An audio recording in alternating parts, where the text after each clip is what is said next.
Empaths, we need to talk about your obsession and preoccupation with narcissistic individuals.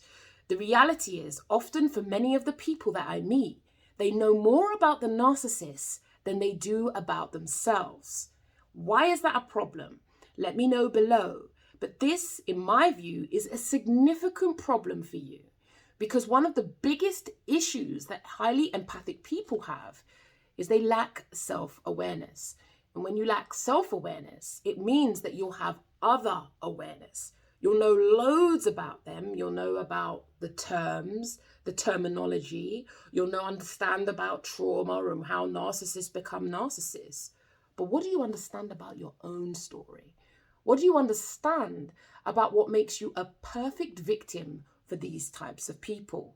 Now, if you don't understand that, that is a problem for you. Secondly, when you're preoccupied with the narcissist, it often will result in you becoming stuck. So you'll be somebody who's filled with loads of knowledge about narcissism. You'll know all the terms and you'll quote them quite clearly with me. You want me to know that you know. Wonderful. However, the reality is, if you cannot make that knowledge applicable to your situation, to develop your self-awareness, to empower you to make conscious choices, then my friend, you're going to go round. You know what? It's even worse, because you'll go round in vicious circles and you'll annoy yourself that you're doing it because you'll have all this awareness. Yet in reality, you won't be able to make the changes to your life. Lastly, if you're someone who's obsessed and preoccupied with narcissists, then unless you want to become a professor of narcissism, unless you want to specialize in that as a particular area, if you want to become a psychologist or a psychotherapist, wonderful. Then you're going to have specific knowledge that is going to be beneficial to you in your career. However, if you are just perpetually preoccupied, obsessed in focusing on them, like I said before, you will miss you. And actually understanding you is key to understanding abusive one-way relationships. Now, I'll say this and I'll say it again. There is only so far we can go on our own.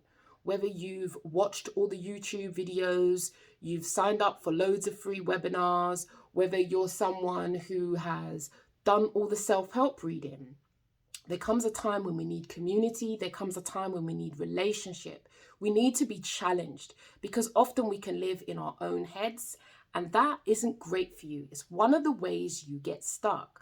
So if you are someone who's preoccupied with a narcissist, my friend, to be frank, it's highly likely you might be missing the biggest point. The biggest point is yourself. What you do, how you unconsciously make choices that enable people to take your kindness for weakness, and fundamentally what you need to do about it. And if you're in a place where you're tired of being tired and you're ready to do something different, then either download my guide below, reach out, do something different, so that the future, the vision that you have for yourself, where you heal and move on and attract healthy, wholesome relationship, becomes a reality. You start to move in the direction of your dreams.